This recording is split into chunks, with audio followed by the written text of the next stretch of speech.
Hello everyone. आज के इस वीडियो में हम बात करने वाले हैं हिंदू मैरिज एक्ट 1955 का सेक्शन 3, जो कि बात करता है परिभाषाएं से, यानी कि परिभाषा खंड सेक्शन 3। जैसा कि हम अपने प्रीवियस वीडियो में जो है हम बात कर चुके हैं सेक्शन 1 एंड 2 के बारे में।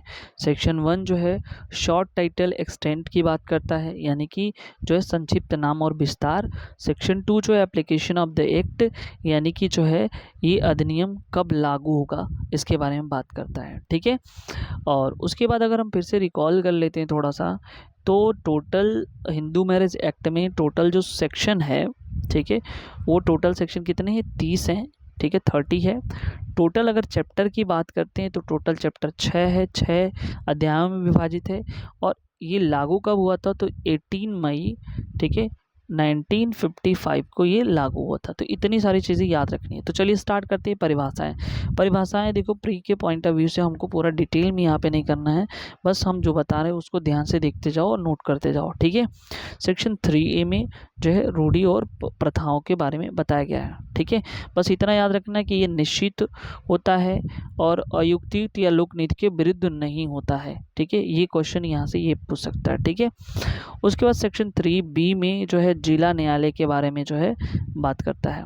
ठीक है, और उसके बाद जो है 3C जो सगा और सौतेला जिसे कहते हैं फुल ब्लड और हाफ ब्लड, ये इम्पोर्टेंट है, ये इम्पोर्टेंट है। ठीक है, ये भी याद रखना। 3C मोस्ट इम्पोर्टेंट है। उसके बाद जो है 3D जो कि बात करते हैं सहोदर की, जिसे बोलते हैं यूटेरिन ब्लड। ठीक है, तो ये दोनों इम्पोर्टेंट 3C और 3D याद रखना। उसके बाद यहाँ पे आता है विहित। विहित जो है 3E में बताया गया है, और 3F में जो है ये मोस्ट इम्पोर्टेंट है, जिसे इसमें बताया गया है कि किसी व्यक्ति के प्रति, ठीक है, यानी कि ये जो है सपिंडाज रिलेशनशिप जिसको बोलते हैं, सपिंडाज रिलेशनशिप जो किसमें बताया गया? 3F में बताया गया। तो फिर से हम एक बार रिकॉल करते हैं। देखो, जो मोस्ट इंपॉर्टेंट है सेक्शन 3 में कौन कौन से सेक्शन मतलब उसके देखने हैं परिभाषा। 3C देख लेना, सगा और सौतेला, फुल ब्लड और हाफ ब्लड। 3D सहोदर देख लेना, मोस्ट इम्पॉर्टेंट है। और 3F, ठीक है, जो सपिंडाज रिलेशन के बारे में बात करता है वो। सपिंडाज रिलेशन से क्वेश्चन बनता है कि माता की ओर से आने वाली परंपरा कितनी होगी, किससे क्या होगा। देखो, 1955 की पूर्व सपिंडाज की जो अवधारणा थी, माता की ऊपर से 5 पीढ़ी तथा पिता के ऊपर से 7 पीढ़ी थी। ठीक है, इनके अंदर जो है कोई विवाह नहीं कर सकता था। लेकिन जो है अब दूसरा जो मॉडर्न कॉन्सेप्ट ये है कि माता से ऊपर आने वाली परंपरा की तीसरी पीढ़ी, यानी 3 पीढ़ी तक, और पिता की परंपरा से आने वाली 5 पीढ़ी तक जो है उसके अंदर तक कोई विवाह नहीं कर सकता है। देखो यहाँ पे लिखा हुआ है। ठीक है, परंपरा तक व्यक्ति किसी गिनी जाएगी और जिसे की पहली पीढ़ी का गिना जाता है। ठीक है, तो माता की तरफ से 3 और पिता की तरफ से 5। ठीक है, याद रखना। और वहीं जो है 1955 की पूर्व क्या था कि माता की तरफ से 5 और पिता की तरफ से 7। तो वो याद नहीं करना है, बस मॉडर्न वाला देख लेना। ठीक है, उसके बाद जो है ये बस इसमें से बस इतना ही समझना था कि किस में दिया हुआ है। 3G मोस्ट इम्पोर्टेंट है, जो बताता है प्रतिसिद्ध नातेदारी की डिग्री, यानी कि ये बोलेगा कि प्रोहिबिटेड रिलेशनशिप। ठीक है, प्रोहिबिटेड डिग्री जो है रिलेशनशिप की डिग्री या प्रोहिबिटेड रिलेशनशिप के बारे में बात करता है। तो किन के बीच प्रोहिबिटेड रिलेशनशिप है, तो ये हमको बस इतना बस ये याद रखना किस में है। ठीक है, एक दूसरे के परंपरागत अग्र पुरुष जो है हैं, ठीक है, यानी कि पूर्वज की बात करता हो, या जो है एक दूसरे के परंपरागत अग्र पुरुष के वंशज पति पत्नी हो, या जो है एक दूसरे के भाई, पिता या माता का भाई, पितामह या मातामह, पितामही मातामही का भाई पत्नी।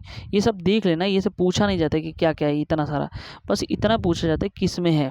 तो हमने बताया क्या, 3C, ठीक है, इंपॉर्टेंट है, 3D, उसके बाद 3F और 3G, 4 पढ़ना है।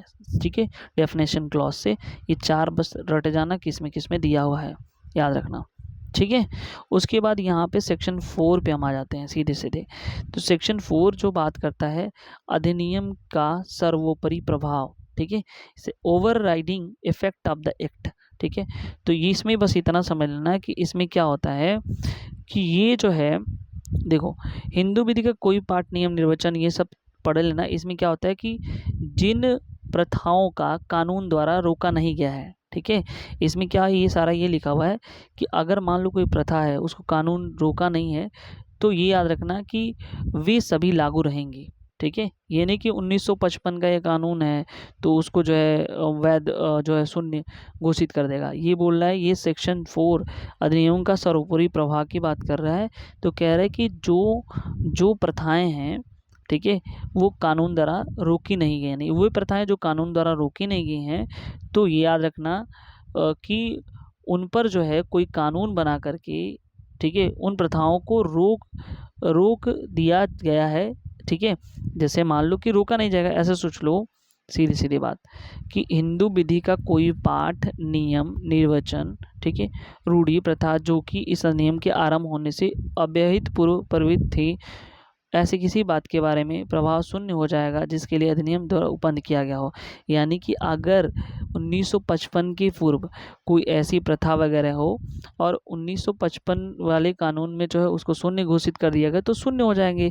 लेकिन अगर ऐसा किया गया हो, लागू हैं, ठीक है, तो पहले से लागू हैं, तो उसे जो है कोई विधि बना मतलब अभी प्रभाव शून्य हो जाएगा, ये लिखा है, तो असंगत नहीं माना जाएगा। यानी कि पहले से लागू है तो वो क्या होगा, असंगत नहीं माना जाएगा, ठीक है।